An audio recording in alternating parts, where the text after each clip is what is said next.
لوگوں کی جسمانی ضروریات پوری کرنے کے لیے، غذائی ضروریات پوری کرنے کے لیے بہت سارے بندوبست کیے جا رہے ہیں، لیکن جتنا لوگ اپنی ظاہری ضروریات میں خود کفیل ہوتے جا رہے ہیں، اتنا ہی زیادہ وہ روحانی طور پر کمزور ہوتے جا رہے ہیں۔ گھنٹوں بیٹھ کر گپ شپ کرنے والے لوگوں کے لیے تھوڑی دیر بھی ذکر الہی کرنا مشکل ہو جاتا ہے۔ لمبی چوڑی باتیں کرنے والے، لمبے چوڑے دلائل دینے والے لوگ اور سمجھدار لوگ اور سیانے لوگ عبادت کے معاملے میں سستی کرتے ہیں، عمل کے مسئلے میں کمزور ہو جاتے ہیں۔ تسبیحات کرنا، وظائف پڑھنا، درود و سلام پڑھنا، کم بولنا، سچی بات کرنا، صبر سے رہنا، شکر کو اپنانا، قناعت اختیار کرنا، حسد، بغض، عداوت سے بچنا، یہ لوگوں کے لیے مشکل ہو جاتا ہے۔ پھر اس کا نقصان یہ ہے کہ معاشرہ ایک عجیب سی بے سکونی اور بے قراری کا شکار ہے۔ جیب میں بہت زیادہ پیسے رکھنے والا، خوش شکل نظر آنے والا، پیٹ بھر کے روٹی کھانے والا شخص بھی ڈھونڈتا پھرتا ہے کہ آخر میں پریشان ہوں کیوں۔ آپ انسانیت کی تاریخ پڑھیں گے تو آپ کو معلوم ہوگا کہ انسان نے کبھی پتھر کی پوجا کی، کبھی معاذ اللہ چاند سورج کی، درختوں کی، بتوں کی پوجا کی۔ معاذ اللہ یہ غلط ڈائریکشن پہ تو چڑھ گیا، لیکن ایسا نہیں ہے کہ کوئی بندہ دنیا میں آیا ہو اور کسی کی اس نے عبادت نہ کی ہو۔ اس لیے کہ اللہ تبارک و تعالیٰ نے جس طرح ہمارے جسم میں کھانے کی طلب رکھی ہے، پینے کی طلب رکھی ہے، سونے کی طلب رکھی ہے، اسی طرح اللہ تعالیٰ نے عبادت کے لیے طلب رکھی ہے جسم میں۔ یہ تو ہوا کہ انسان گمراہ ہو گیا، غلط رستوں پہ چل نکلا، اس نے جھوٹے معبودوں کی طرف معاذ اللہ توجہ کر لی، لیکن وہ کسی نہ کسی کے سامنے جھکتا رہا، چونکہ اس کے وجود میں طلب تھی، شوق تھا اسے کہ وہ عبادت کرے۔ اللہ تبارک و تعالی جب مسلمان کو توفیق دے اور اللہ کی بارگاہ کی جانب وہ رجوع کرے تو پھر اس کا رویہ یہ ہونا چاہیے کہ اس کی توجہ ہو اللہ کی جانب۔ ہمارے ہاں تسبیحات پڑھ لی جاتی ہیں اگر کبھی موقع ملے، لیکن وہ خاص انہماک، وہ خاص شوق، وہ خاص ذوق اللہ تبارک و تعالیٰ کی عبادت کا، ایک ہوتا ہے نماز پڑھنا، ایک ہوتا ہے اہتمام کے ساتھ نماز پڑھنا، یعنی ذرا وقت پہ اٹھنا، ذرا صحیح کر کے وضو کرنا، ذرا شوق سے مصلی بچھانا۔ ایک ہوتا ہے تسبیح پڑھ لینا، اور ایک ہوتا ہے ذرا تھوڑا سا نا شوق کے ساتھ اللہ کو یاد کرنا۔ آپ کبھی جو میں نے آیہ کریمہ پڑھی اس کی آپ شان نزول دیکھیں، نبی کریم صلی اللہ تعالی علیہ وسلم کے نا کچھ صحابہ اللہ کی محبت کے شوق میں حضور کی بارگاہ میں حاضر ہوئے، اور انہوں نے آ کے عرض پتہ کیا کیا؟ عرض کرنے لگے، یا رسول اللہ صلی اللہ تعالی علیہ وسلم سالوں بیت گئے ہیں سجدے کرتے ہوئے، حضور سالوں بیت گئے ہیں تسبیح پڑھتے ہوئے، سالوں بیت گئے کہتے ہوئے کہ سبحان اللہ وہ پاک ہے، ہمیں سالوں بیت گئے یہ کہتے ہوئے کہ اللہ اکبر وہی سب سے بڑا ہے، سالوں بیت گئے کہتے ہوئے کہ الحمدللہ ساری تعریفیں اللہ کے لیے، سالوں بیت گئے اس کی تسبیح کرتے، تحلیل کرتے، تکبیر کہتے۔ حضور اب نہ ہمارا اپنے رب سے ملنے کو جی چاہتا ہے، کبھی اے حقیقت منتظر نظر آ نہ لباس مجاز میں، لاکھوں سجدے تڑپ رہے ہیں میری جبین نیاز میں۔ اور اقبال کہنے لگے کہ تیرے عشق کی انتہا چاہتا ہوں، تو میری سادگی دیکھ کیا چاہتا ہوں، میرا ذرا سا تو دل ہے مگر شوخ اتنا، میں وہی لن ترانی سنا چاہتا ہوں۔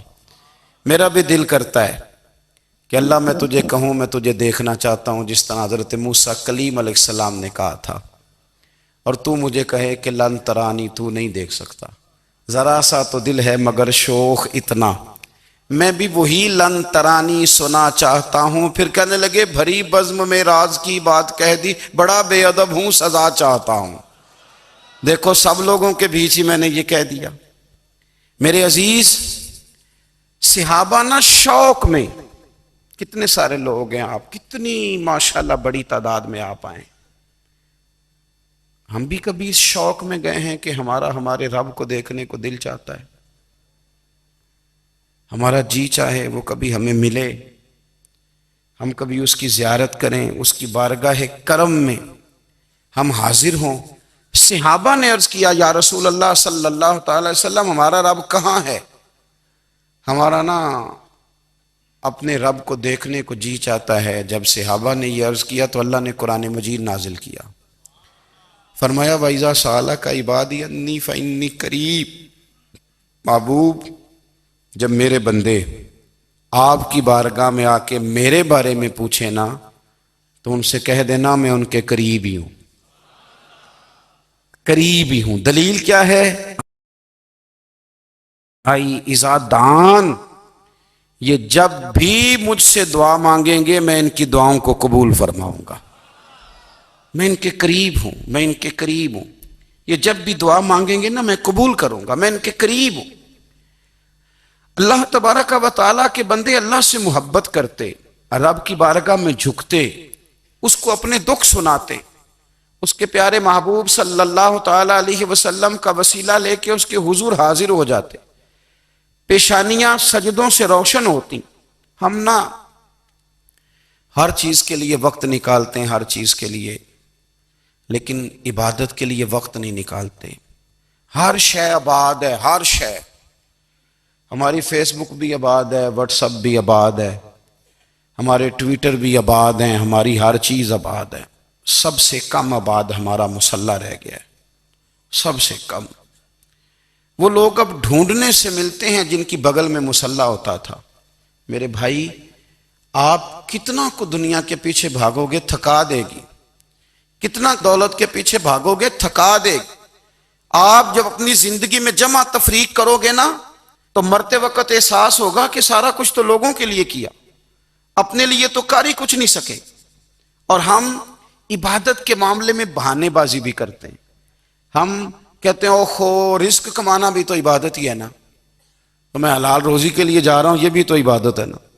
میری طرح کے لوگ کہہ دیتے ہیں کہ میں سویرے اٹھ کے مدرسے میں کچھ اسباق دیکھتا ہوں تو یہ بھی تو عبادت ہے، میں بیان کرنے کے لیے مطالعہ کرتا ہوں تو یہ بھی تو عبادت ہے نا، اتنے لمبے سفر کر کے ملک میں دنیا میں گھومتا ہوں تو یہ بھی تو میں عبادت ہی کر رہا ہوں۔ اب اسپیشل نفلوں کے لیے وقت کس نہ نکلے، اسپیشل کر کے تسبیح میں کیسے چلاؤں، میں سارا کچھ ہم بہانے بنا لیتے ہیں نا۔ میرا سوال یہ ہے کہ یہ ساری باتیں صحابہ کو، نبی کریم کو، دیگر لوگوں کو بھی تو پتہ تھی نا، لیکن آپ غور تو کریں 23 سال حضور کو وقت ملا، مختصر وقت ظاہراً تبلیغ کرنے کے لیے، پوری دنیا میں دین بھی پھیلانا ہے۔ گھر میں 11 ازواج ہے، 4 بیٹیاں ہیں، ان کی اولادیں، سارے کام کاج بھی دیکھنے، لیکن سیدہ طیبہ طاہرہ حضرت عائشہ صدیقہ رضی اللہ تعالیٰ عنہ فرماتی ہیں سارا دن تبلیغ کرتے، ہر غلام کے دکھ سنتے، گھر میں آتے تو اپنے گھر والوں کا خیال کرتے، کام میں ہمارا ہاتھ بٹاتے۔ قربان جاؤں، کہتی ہیں زمانہ سارا سو جاتا لیکن آمنہ کے لال مصلی بچھا لیتے۔ دنیا سو گئی، ساری سب سو گئے، جو خدام تھے، وہ جو غلام تھے وہ سو گئے۔ صحیح مسلم نے لفظ ملیں گے، سیدہ پاک فرماتی ہیں او میرے نبی کے غلاموں، میں نے یہ رنگ بھی دیکھا ہے کہ حضور نے اتنا کھڑے رہے، اتنا قیام کیا، اتنا قیام کیا کہ مقدس پیروں میں ورم آ گئے، سوج گئے پیر، اتنے بڑے۔ دل پہ ہاتھ رکھ کے نہیں بتا سکتا کہ میرے کبھی نماز میں پیر سوج گئے ہوں، کوئی نہیں بتا سکتا۔ بچوں کی روٹی کماتے تھک گئے بات الگ ہے، ہم سیر کرنے گئے تو تھک گئے بات الگ ہے، لیکن عبادت میں یہ بھی تو مسلم شریف ہے نا، یہ بھی تو دین ہے نا، یہ بھی تو حضور کی سنت ہے، یہ بھی تو وہ چیز ہے جو کریم کی آنکھوں کی ٹھنڈک ہے۔ سیدہ فرماتی ہیں پیروں میں ورم آ گئے، اور ساری رات ہی حضور نے نماز پڑھی اور ایک ہی آیت بار بار دہرائی۔ مسجد نبوی میں بلال حبشی نے فجر کی اذان دے دی اور حضور ابھی مصلی پہ تھے، کریم فارغ ہوئے۔ میں نے عرض کی یا رسول اللہ صلی اللہ علیہ وسلم، آپ کے تو صدقے اللہ اگلے پچھلوں کے گناہ معاف کرے گا، تو آپ اتنی آہوزاری کیوں فرماتے ہیں؟ آپ تو شفیع ہیں، آپ تو انبیاء کے امام ہیں۔ تو حضور نے فرمایا عائشہ تم نے گنوایا ہے نا میرے اللہ کی مجھ پر کتنی رحمت ہے، افلا اکون عبدا شکورا، فرمایا اگر اس نے اتنی نعمتیں دی ہیں تو کیا میں اس کا شکر گزار بندہ نہ بنوں؟ میں شکر گزار بندہ نہ بنوں اس کا؟ پھر اگر اتنی نعمتیں اس نے دی ہیں، مجھے اتنا نوازا ہے، تو پھر میں اس کے سامنے سجدے نہ کروں؟ او میرے بھائی، بڑے قابل فخر لوگ ہیں ہم کہ ہم نبی پاک کے غلام ہیں، ہم قابل فخر ہیں کہ نبی کریم کے غلام ہیں۔ کیا کبھی اس غلامی کے شکرانے میں بھی 2 نفل پڑھے کہ یا اللہ تیرا شکر ہے تو نے ہمیں حضور کا غلام بنایا ہے؟ یاد رکھیں کہ اپنی روحانی زندگی کو آباد کریں، استغفار پڑھیں، تسبیحات کریں۔ حضرت عبداللہ ابن عمر رضی اللہ تعالیٰ عنہ حضرت عمر کے صاحبزادے ہیں، مکہ مکرمہ میں ان کی قبر ہے۔ میں نے جب انہیں پڑھا تو مجھے ان سے بڑا پیار ہو گیا، لیکن آپ کو پتہ ہے وہاں جا کے کسی شخص کا مزار تلاش کرنا یا پوچھنا ایک مشکل کام ہوتا ہے۔ تو ایک دفعہ میں مکہ شریف میں حاضر تھا، تو ایک گاڑی والا ڈرائیور مجھے کہنے لگا کہ مولانا میں آپ کو جانتا ہوں، مجھے آپ سے محبت ہے، ایک بات بتاؤں آپ کو؟ میں نے کہا بتاؤ۔ کہنے لگے حضرت عبداللہ ابن عمر کی قبر دیکھنی ہے۔ میں نے کہا یہ تو نہیں کہہ رہا، یہ کسی نے بندوبست کرایا ہے، یہ اللہ نے تیرے دل میں بات ڈالی ہے، یہ ہو گیا تو لے چل مجھے۔ حضرت عبداللہ ابن عمر کو نبی پاک نے فرمایا تھا راجل صالح، یہ نیک بندہ ہے، یہ متقی آدمی۔ حضرت عبداللہ ابن عمر رضی اللہ تعالیٰ عنہ سیدنا فاروق اعظم رضی اللہ تعالیٰ عنہ کے صاحبزادے ہیں، اور ان کی ہمشیرہ سیدہ حفصہ رضی اللہ تعالیٰ عنہ حضور کی زوجہ محترمہ۔ ایک دن اپنی ہمشیرہ سے کہنے لگے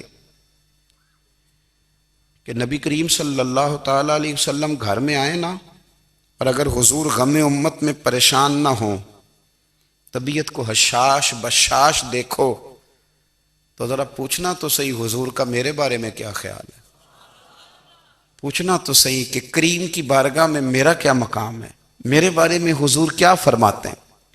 اب بہن کو کام بتائے، اور بتائے بھی بھائی، اور پھر بہن وہ کام نہ کرے، یہ تاریخ میں ہوتا نہیں۔ حضرت عمر فاروق رضی اللہ تعالیٰ عنہ کی صاحبزادی ام المومنین رضی اللہ تعالیٰ عنہ فرماتی ہیں کہ میں تو بس منتظر تھی، انہوں نے تو کہا تھا نا کہ اگر تم حشاش بشاش دیکھو تو بات کرنا، لیکن حضور تشریف لائے، میری باری تھی، میرے گھر تشریف لائے، کھانا پیش کیا تو فوراً میں نے عرض کی حضور ایک بات پوچھنی تھی۔ حضور نے فرمایا پوچھئے۔ میں نے عرض کی حضور میرے بھائی عبداللہ ابن عمر کے بارے میں آپ کا کیا خیال ہے؟ نوجوانوں میری بات پہ غور کرنا، میرے بھائی کے بارے میں آپ کا کیا خیال ہے؟ تو نبی کریم صلی اللہ تعالیٰ علیہ وآلہ وسلم نے میری طرف دیکھا، اور پھر حضور زیر لب تھوڑا مسکرائے، اور بریلی کے امام کہتے ہیں کہ حضور مسکرا دیتے تھے نا تو جو بڑا دکھی ہوتا تھا وہ بھی ہنس پڑتا تھا۔ اب سوال پیدا ہوتا تھا کہ پھر تو اس مسکراہٹ کے لیے انتظار کرنا پڑتا ہوگا کئی مہینے کہ حضور مسکرائیں تو رونے والے ہنسیں، تو اعلیٰ حضرت فرماتے نہیں، انتظار نہیں کرنا پڑتا، یہ مسکراتے رہنا تو حضور کی عادت ہے۔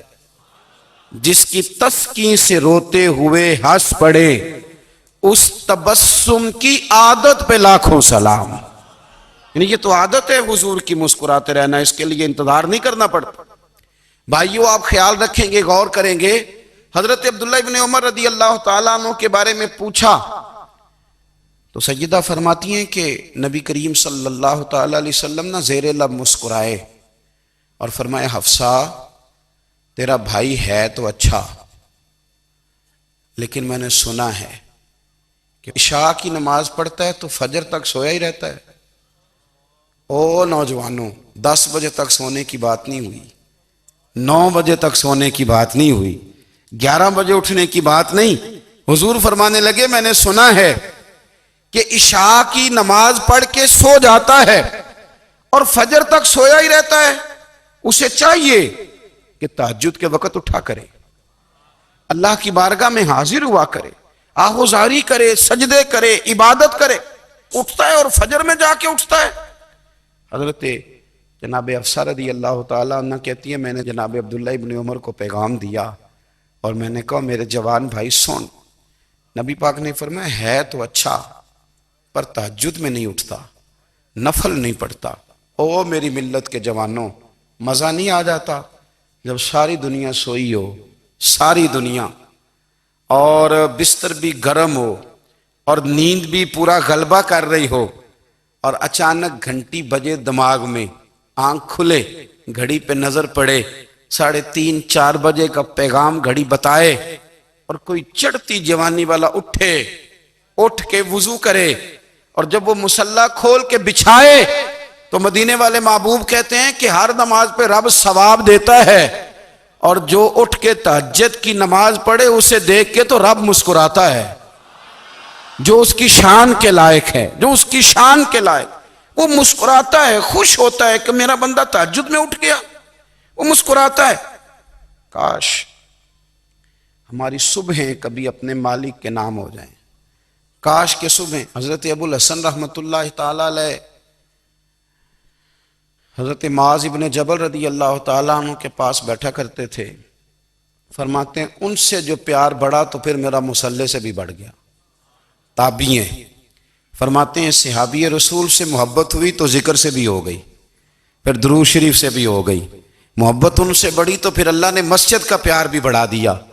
آپ فرماتے ہیں کہ میری ہر وقت طبیعت چاہتی تھی کہ بس اللہ اللہ کروں، بس اللہ اللہ کروں، بس نہ میں ذرا تھوڑی جان چھڑاؤں لوگوں سے، کوئی 10 منٹ ملے تو میں کوئی 4 نفل پڑھ لوں، میں تھوڑا سا نہ بچوں لوگوں سے، اور مجھے تسبیح ملے تو میں نہ کچھ 400-500 دفعہ استغفار پڑھوں، سبحان اللہ، الحمدللہ، اللہ اکبر، لا حول ولا قوت الا باللہ، میں نہ تسبیحات پڑھوں۔ فرماتے ہیں کہ بچے تھے گھر میں 6-7، غربت تھی، کام ملتا کوئی نہیں تھا، اور میں کام چور نہیں تھا، کام ڈھونڈتا تھا، پر اللہ کی قدرت کے کام نہیں ملتا تھا۔ فرماتے ہیں کہ میں نے ایک دن اپنی اہلیہ سے کہا کہ آج میں پھر جاتا ہوں کام ڈھونڈنے، تو میری بیوی بڑی فرما بردار تھی، پر اس دن نہ غربت کے ہاتھوں تنگ آ کے کہنے لگی آج نانا کوئی تو چیز لے کے آیا، تو مجھ سے بچوں کی بھوک نہیں دیکھی جاتی، یہ سب روگاں دا روگ محمد جس دا نام غریبی، کنڈ بلا کے لنگ جاندے نہیں دوست یار قریبی، آج نہ کچھ لے کے آیا تو میں بچے لے کے چلی جاؤں گی۔ شیخ فرماتے ہیں کہ میں بڑا پریشان گھر سے نکلا، پر میں نے صبح سے لے کے زور تک کام ڈھونڈا، کام ملا کوئی نہیں، تو میرے دل میں خیال آیا چلو کام نہیں ملتا تو اللہ اللہ تو کرے نا، چلو بندوں کی مزدوری نہیں ملتی تو رب کریم کی عبادت ہی کرتے ہیں۔ فرماتے ہیں کہ میں نے نا فرات کے پانی سے وضو کیا، نہر کے، شدید دھوپ تھی، ساتھ ریت تھی اور ریت تپ رہی تھی، میں نے اپنا رومال وہیں مصلی کے طور پر بچھا لیا، اور فرماتے ہیں کہ زور سے لے کر عصر تک نماز پڑھی، دھوپ بھی پورے زور پہ، پر میرے سجدے کا ذوق بھی پورے زور پہ۔ فرماتے ہیں سورج بھی چمک رہا ہے اور رب کی عبادت کا ذوق بھی پورے زور پہ، میں سجدہ کروں تو پھر میرا اٹھانے کو جی نہ چاہے۔ میرے استاد لکھا کرتے تھے، یہ ان کا شعر ہے، وہ کہا کرتے تھے مجھے سوز دے، مجھے ساز دے، اور مجھے نیم شب کا نیاز دے، دم سجدہ خود کو میں توڑ دوں، مجھے ایسا ذوق نماز دے، اور میں تیری بہار کا پھول ہوں، میں کھلا بھی ہوں تو تیرے لیے، مجھے میری شاخ سے توڑ لے، مجھے اپنی زلف کا ناز دے۔ بھائی فرماتے ہیں کہ عصر تک میں نے نفل پڑھے، دل ڈھلنے لگا، عصر کی نماز پڑھی اور میں وہاں سے چلا۔ اب میں جب نکلنے لگا تو دل میں خیال آیا کہ چھوٹی چھوٹی دیواریں ہیں گھر کی، بغیر کچھ لیے جاؤں گا تو بیوی دور سے دیکھے گی تو شور کرے گی کہ پھر خالی ہاتھ آ گیا ہے۔ کہتے میں نے اپنے اسی رومال میں جس پہ میں نے نماز پڑھی تھی نا، رومال میں کی آخی دے پنجابی جو صافہ کہتے ہیں، اسی میں نا میں نے کچھ ریت بھر لی کہ وہ دور سے دیکھے گی تو سمجھے گی کچھ لے کے آیا ہے۔ چلو جا کے اسے بتا دوں گا کہ آج پھر مزدوری نہیں ملی. کہتے ہیں وہ ریت لے کر جب میں گھر میں گیا تو پہلے بیوی دروازے پہ کھڑی ہوتی تھی, پوچھتی تھی خالی ہاتھ آ گئے ہو؟ آج میں نے دیکھا تو ہے ہی کوئی نہیں. فرماتے ہیں میں اندر داخل ہوا, سلام لیے, کونے میں نے وہ رومال رکھ دیا اور میں نے آواز دی کہ بھلی مانس کہاں ہو؟ تو وہ کہنے لگی آپ منہ ہاتھ دھو لیں, میں روٹی لے کے آئی. میں نے کہا روٹی کہاں سے آ گئی؟ یہاں تو کئی دنوں کے فاقے, تو کئی دنوں کی غربت ہے, یہاں تو اس گھر میں تو فقیری ہے. فرماتے ہیں کہ وہ روٹی لے کے آئی اور اس وقت کی جو موجودہ نعمتیں تھیں, سمجھ لیں سلاد, اچار, ہر چیز ساتھ لائی. میں نے کہا کہ بچے کہاں گئے؟ کہنے لگی وہ کھانا کھا کے کھیلنے گئے, آپ کھانا کھا لیں آ جاتے. کھانا اس نے چن دیا. میں نے حیرت انگیز لہجے میں ساری نعمتیں اپنے دسترخوان پہ دیکھ کر کے بیوی سے پوچھا یہ کہاں سے آیا کھانا؟ بچوں کو تو نے کہاں سے کھانا کھلایا؟ یہ سارا کچھ کیسا ہے؟ تو کہنے لگی پتہ نہیں آج آپ کس کریم کی مزدوری کرنے چلے گئے تھے, پتہ نہیں کس کریم کی, میرے گھر میں تو اتنی نعمتیں آئی ہیں کہ مجھ سے سنبھالی نہیں جا رہی, اتنا اناج ہے, اتنا گندم ہے, کس کریم کے دروازے آج چلے گئے تھے؟ یہ کہتے کہتے وہ اٹھی اور اٹھ کر کے کہنے لگی پہلے بڑا کچھ آیا تھا, اب کیا لے آئے ہو؟ اور جا کر کے نا اس نے وہ ریت والا رومال کھولا. کہنے لگے میں تو لے کے آیا تھا ریت, تو میرے رب نے اسے بھی سونے اور ہیرے بنا دیا تھا. جب آپ کی توجہ اللہ کی جانب, میرے نبی پاک صلی اللہ تعالی علیہ وسلم نے فرمایا ہر چیز اپنے رب سے مانگ, ہر چیز مانگ, ہر چیز مانگ. یا رسول اللہ کیا کچھ؟ میرے محبوب نے فرمایا تیرے گھر میں نمک بھی ختم ہو جائے تو وہ بھی اپنے رب سے مانگا کر, تو مانگنا وہ تجھے دے گا, تو اس کی بارگاہ میں کشکول طلب دراز تو کرنا. اور ترمذی شریف میں عجیب لفظ ہیں, رسول کائنات نے فرمایا, رب کریم فرماتے ہیں جب میرا بندہ ہاتھ اٹھاتا ہے نا تو مجھے حیا آتی ہے کہ میں خالی کیسے لوٹا دوں اس کے. اتنے بڑے بادشاہ کی بارگاہ میں, او بھائی لوگوں سے عزتیں تلاش کرتے ہو تو وہ کیا تمہیں عزت دیں گے؟ وہ تو کل اچھا کہتے ہیں پرسوں برا کہنے لگ جاتے ہیں. لوگوں کے سامنے گڈ بک میں آنا چاہو گے تو وہ تو سویرے تمہارے بارے میں کچھ کہیں گے, شام کچھ اور کہیں گے.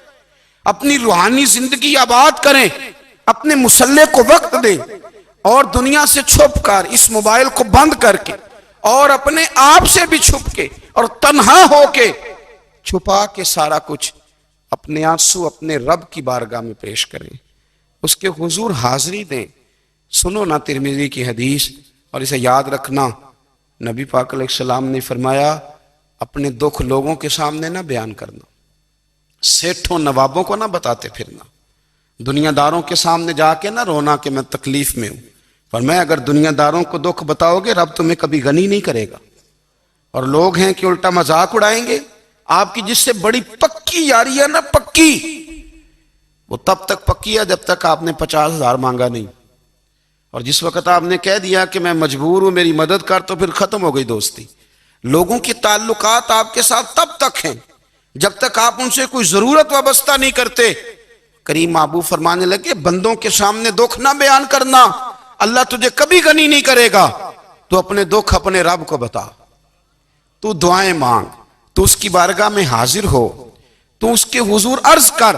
فرمایا اپنے دکھ اپنے رب کو بتا, وہ جلدی کرے یا دیر سے کرے تجھے ساری دنیا سے بے نیاز کر دے گا, تجھے کسی کا محتاج نہیں رہنے دے گا. اپنے مسلح کو, اپنی دعاؤں. ایک بزرگ فرماتے ہیں میں نے دعا مانگنے کا طریقہ اپنی بیوی سے سیکھا. دعا مانگنے کا طریقہ اپنی, سیکھنے والے تو اپنے بچوں سے بھی سیکھ لیتے ہیں, سیکھنے والے تو ہر ایک سے سیکھتے ہیں. وہ کہتے ہیں میں نے دعا مانگنے کا سلیقہ اپنی بیوی سے سیکھا ہے. حضرت وہ کس طرح؟ فرمانے لگے میری بیوی نے نا مجھے کوئی کام بتایا, کچھ پیسوں کی ضرورت کے لیے کہا, تو میں نے اسے کہا کہ بھئی ابھی میرے پاس نہیں ہے, کچھ دنوں میں آتے ہیں تو میں دے دوں گا. عورتوں کی عادت ہوتی ہے وہ بار بار یاد کراتی ہیں. 2-4 دنوں کے بعد پھر اس نے کہا حضرت وہ میں نے کہا تھا کچھ پیسے, میں نے اسے کہا کہ ابھی میرے پاس نہیں ہے, کچھ دنوں میں ملتے ہیں تو میں تمہیں دے دوں گا. اس نے کچھ دنوں کے بعد پھر کہا حضور وہ میں نے کچھ پیسے کہے تھے. فرماتے میں نے ڈانٹ دیا, میں نے کہا کہ کیا تو روز مجھے شرمندہ کرتی ہے, کہا نا میرے پاس نہیں ہے, ہوں گے تو دے دوں گا, تو روز یاد کراتی ہے. فرماتے ہیں اس نے پہلے تو میری ڈانٹ کو سہا، پھر میرے سخت جملوں نے اس کی آنکھوں میں آنسو پیدا کر دیے، پھر اس نے اپنے آنچل میں اپنے اس دکھ کو سمیٹا، اور پھر اس نے ایک جملہ کہا تو میں رو پڑا، اور مجھے اپنے رب سے مانگنے کا طریقہ آ گیا۔ مجھے کہنے لگی حضرت جی آپ نے ڈانٹ دیا، میں نے سہ لیا، پر آپ ہی میرے شوہر ہیں، بتائیں نا آپ سے نہ کہوں تو میں کس سے جا کے کہوں؟ فرماتے ہیں میں رو پڑا، اور میں کھل کے رویا، اور میں تڑپ کے رویا، اور پھر میری سسکیاں بند گئیں۔ تو مجھے کہنے لگی آپ کو کیا ہوا؟ میں نے کہا مجھے بھی دعا مانگنی آ گئی ہے۔ جب میں اسے کہوں گا نا اللہ تو ہی میرا رب ہے، میں تجھ سے نہ کہوں تو میں کس سے جا کے کہوں؟ میں کیوں کسی بندے سے سوال کروں؟ میں کیوں کسی دنیا دار سے کہوں؟ میں تیرے بندوں کا، نیک بندوں کا وسیلہ لے کے، تیرے محبوب کی غلامی لے کے تیری بارگاہ میں آیا، تجھ سے نہ مانگوں تو کس سے مانگوں؟ سمجھ آ گئی ہے؟ جب میں اس رنگ میں مانگوں گا تو میرا رب میرے اوپر بڑا ہی فضل فرمائے گا، وہ میرے اوپر بڑی رحمت کرے گا، وہ میرے لیے آسانیاں کرے۔ عزیز دوستو، ہم اس طرح کرنے لگ گئے ہیں کہ ہم نے نا اپنے تعلقات پر اعتماد کرنا شروع کر دیا ہے۔ میرے تعلقات بہت ہیں، ہم نے اپنی دولت پر اعتماد کرنا شروع کر دیا ہے، میرے پاس دولت بہت ہے، ہم نے اپنے علم پر، اپنی شہرت پر اعتماد کرنا شروع کر دیا ہے کہ میرے پاس فلاں چیز بہت ہے۔ یاد رکھنا، جب بے نیاز اپنی صفت بے نیازی دکھاتا ہے تو بڑی بڑی دولتوں والے مجبور نظر آتے ہیں۔ بھائیو، جب انسان کا رشتہ اپنے مالک کے ساتھ ہوتا ہے پھر تو غم بھی کچھ نہیں کہتے، پریشانیاں بھی کچھ نہیں کہتی، پھر تو زندگی صبر والی، پھر تو زندگی توکل والی، پھر تو زندگی بھروسے والی، پھر انسان اپنے آپ کو رسوا نہیں کرتا، دنیا داروں سے امیدیں اس کی ختم ہو جاتی، امیدیں اللہ رسول سے لگا لیتا ہے، مضبوط ہو جاتا ہے، مضبوط، طاقتور ہو جاتا ہے، خوددار ہو جاتا ہے، باوقار باعزت ہو جاتا ہے۔ حضرت بہلول دانا رحمت اللہ علیہ بیٹھے تھے تو ہارون رشید حج کر کے آ رہا تھا، تو رستے میں حضرت شیخ سے ملاقات ہو گئی، تو السلام علیکم کے بعد کہنے لگا حضور کوئی حکم ہو تو بتائیے گا۔ تو حضرت بہلول دانا فرمانے لگے تیرا رب کون ہے؟ اس نے کہا اللہ۔ تو فرمایا میرا کون ہے؟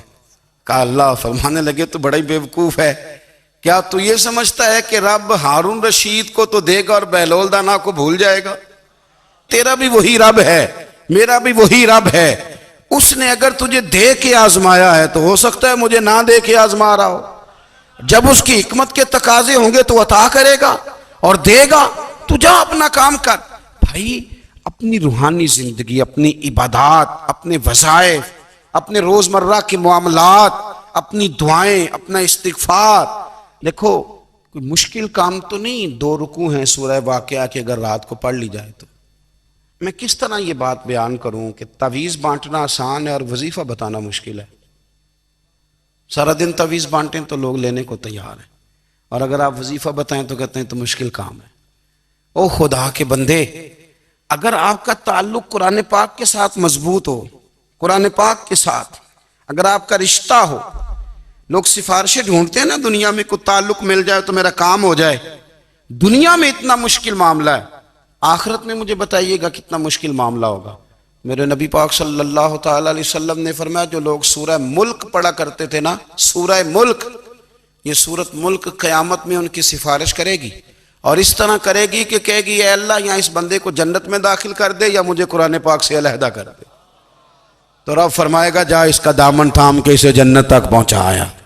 آپ بات کو سمجھیں، جب آپ کے تعلقات اپنے معاملات کے ساتھ مضبوط ہوں گے، یہ نبی کریم نے وعدہ کیا ہے کہ تو سورت واقعہ پڑھ تیرے گھر میں فاقہ نہیں آئے گا۔ حضرت عبداللہ ابن مسعود رضی اللہ تعالیٰ عنہ بیمار تھے تو حضرت عثمان غنی رضی اللہ تعالیٰ عنہ تیمارداری کے لیے تشریف لے گئے، اور جا کر کے کہا کہ آپ بڑے بیمار ہیں، آپ کی بیٹیاں زیادہ ہیں، میں چاہتا ہوں کہ خزانے میں سے کچھ مدد کروں۔ تو سیدنا عبداللہ ابن مسعود رضی اللہ تعالیٰ عنہ اٹھ کے بیٹھ گئے اور کہنے لگے امیر المومنین، اللہ آپ کو میری طرف سے، میری بیٹیوں کی طرف سے بہتر صلہ دے، میری بیٹیوں کو کسی خزانے کی ضرورت نہیں، میں نے انہیں خزانہ دے دیا ہے۔ کہا جناب آپ نے کون سا خزانہ دیا ہے، میں آپ کے مالی معاملات کو جانتا ہوں۔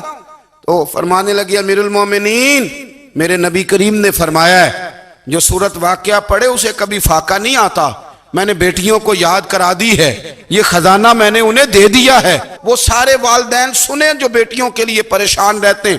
حضرت عبداللہ ابن مسعود نصیحت کر رہے ہیں، فرمانے لگے میں نے سورۃ واقعہ یاد بھی کرا دی ہے، پڑھنے کی عادت بھی ڈال دی ہے۔ حضور نے فرمایا ہے جو سورۃ واقعہ پڑھے اسے فاقہ نہیں آتا۔ کہنے لگے چاند تو اپنی جگہ چھوڑ سکتا ہے، سورج گر سکتا ہے، تارے ٹوٹ سکتے ہیں، پر مدینے والے رسول کی بات غلط نہیں ہو سکتی۔ حضور نے فرمایا فاقہ نہیں آئے گا تو انشاءاللہ کبھی بھی نہیں آئے گا۔ کرنے کا کام یہ ہے کہ ہم اپنے معاملات، اپنی عبادات، اپنی دعائیں کبھی 10 منٹ عادت ہو جائے نا دعا مانگنے کی علیحدہ سے رات کو۔ حضور نے فرمایا جو فرض نماز کے بعد دعا مانگے اللہ اس کی قبول کر لیتا ہے۔ نبی پاک صلی اللہ تعالی علیہ وسلم نے فرمایا اللہ مسافر کی دعا قبول فرماتا ہے۔ حضور نے فرمایا اللہ مظلوم کی دعا قبول فرماتا ہے۔ حضور نے فرمایا بیمار سے دعا کراؤ اللہ اس کی دعا قبول فرماتا ہے۔ میرے نبی پاک نے فرمایا ماں باپ جب بھی اولاد کے لیے ہاتھ اٹھائیں، ویسے تے بلے شاہ تو آسمانی اڑ دیاں ہی پھڑ دیں، جڑا گھر بیٹھا انہوں بڑھیا ہی نہیں۔ حضور فرمانے لگے ماں باپ جب بھی اولاد کے لیے دعا فرمائیں اللہ ان کی دعا کو قبول کرتا ہے۔ آپ اپنا تعلق بنائیں، دعا کے ساتھ، عبادت کے ساتھ، مصلی کے ساتھ رشتہ بنائیں، استغفار پڑھیں۔ صلاح الدین ایوبی صلیبی جنگوں میں تھے، رات کو مسجد اقصی میں نماز پڑھی تو پریشان تھے۔ ایک بزرگ سے ملاقات ہوئی تو وہ کہنے لگے کہ آپ بڑے پریشان ہیں۔ کہنے لگے حضور پریشان اس لیے ہوں کہ پہلے ہی مسلمان کمزور ہے، اب میں نے سنا ہے دشمن کا ایک بحری بیڑا وہ جنگی سامان سے بھرا ہوا آ رہا ہے، تو اب ان کے پاس اور تلواریں اور نیزے آ جائیں گے، مسلمانوں کے پاس پہلے ہی وسائل کی کمی ہے، پریشان ہو کس طرح کر کے مقابلہ کریں گے۔ یہ بات کہتے ہی صلاح الدین ایوبی نے بزرگوں سے کہا حضور آپ بھی دعا کرنا، دعا کی بڑی طاقت ہے۔ میرے نبی پاک نے فرمایا دعا مومن کا ہتھیار ہے، دعا مومن کا۔ حضور نے فرمایا تقدیر کو سوائے دعا کے کوئی چیز نہیں بدل سکتی، دعا مومن کا ہتھیار ہے، یہ کافر کے پاس کوئی نہیں، یہ ہتھیار ہے مومن کا۔ اللہ کرے آپ کو سمجھ آئے، پھر سنیں کئی بار کہہ چکا ہوں یہ ہتھیار ہے۔ کافر کے مقابلے میں جو تیرے پاس سب سے بڑا ہتھیار ہے وہ دعا ہے۔ دعائیں کرانی چھوڑ دی، کرنی چھوڑ دی، لینی چھوڑ دی۔ حضرت سیدنا انس بن مالک رضی اللہ تعالیٰ عنہ فرمایا کرتے تھے میں نے وہ رنگ دیکھا ہے جب حضور دعا مانگتے تھے اور حضور کی مقدس آنکھوں میں آنسو بھی ساتھ ہی بہا کرتے تھے، میں نے وہ انداز دیکھا ہے۔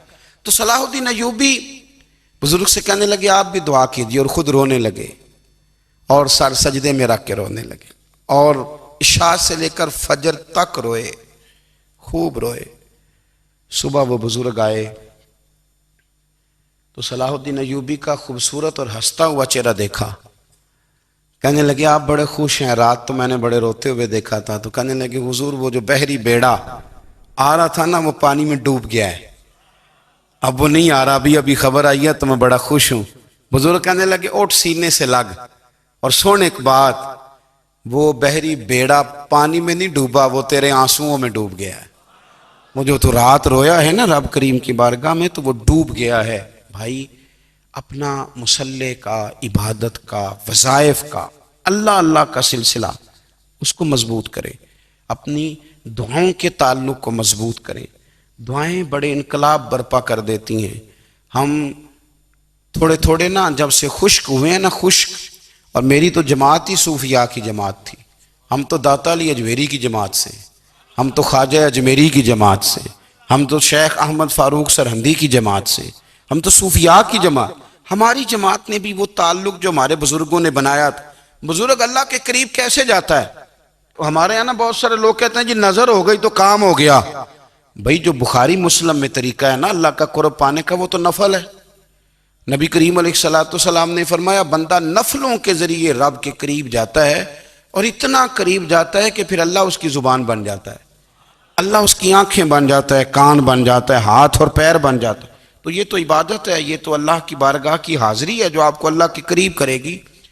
تو اپنے نماز کو اہمیت دے کے ادا کریں، نمازیں موبائل بند کر کے ادا کریں۔ لیکن نا کچھ لوگ کہتے ہیں مجھے ٹائم نہیں ملتا نماز کا، تو میں کہتا ہوں یہ آپ نے بڑی جرت کی بات کی ہے۔ مجھے کو میرا پیر بھائی کہا جائے نا میرے پاس ٹائم نہیں آپ کو ملنے کا، تو میں کہتا ہوں آج کے بعد آنا ہی نہ۔ میں تو کیا سمجھتا ہے، تو بہت بڑا آدمی ہے، تیرے پاس ٹائم نہیں ہے اور ہمیں ملنے کا ٹائم، موج کر۔ تو آپ نے اللہ رسول کو کہہ دیا ٹائم نہیں۔ اور عجیب فلسفہ ہے نا، کہا جائے نماز پڑھنے آؤ تو کہتے ہیں کپڑے ٹھیک نہیں، اور کہا جائے کہ آؤ ذرا دعوت پہ چلیں تو کہتے ہیں 1 منٹ ٹھہر میں کپڑے بدل کے آیا۔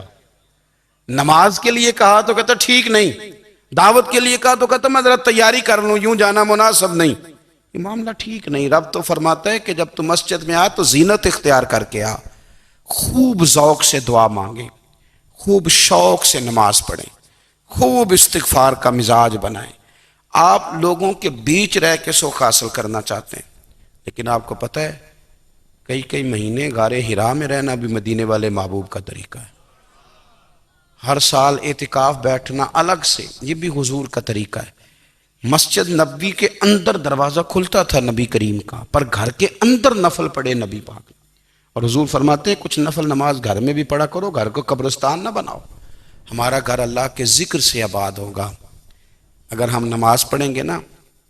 میں جب سنت پڑھنے کے لیے گھر میں کھڑا ہوتا ہوں تو میرا جو 2.5-3 سال کا بیٹا ہے نا، وہ بھی میرے ساتھ نماز پڑھنی شروع کر دے۔ اسے پتہ کوئی نہیں نماز کیا ہوتی ہے، لیکن وہ بھی نا سجدہ نہ بھی کرنا ہے تو ساتھ لیٹ ضرور جاتا ہے۔ پتہ چلا بچے لیکچر دینے سے نماز نہیں پڑھتے، نماز شروع کر دیں تو بچے بھی شروع کر دیتے ہیں۔ ہم جب پریشان ہوتے ہیں تو لیکچر دیتے ہیں، تو لیکچر تو باہر شاید چل جائے، گھر میں کیسے چلے گا؟ گھر میں تو عمل چلے گا۔ تو میرے عزیز، آج کے اس روحانی اجتماع میں ہمارے دوستوں نے جو محنت کی، ہم نے بار بار اپنی نیت سے پوچھا خدا ہمیں معاف کرے اگر کوئی ذاتی شہرت ہے، کوئی ہمارے ذاتی مفادات ہیں، رب ہمیں ہدایت دے۔ ہماری یہ خواہش تھی کہ روحانی اجتماع ہمیں تھوڑا سا اللہ اور اس کے رسول کے جانب مائل کرے، کچھ ہمارا رشتہ مصلی کے ساتھ مضبوط کرے۔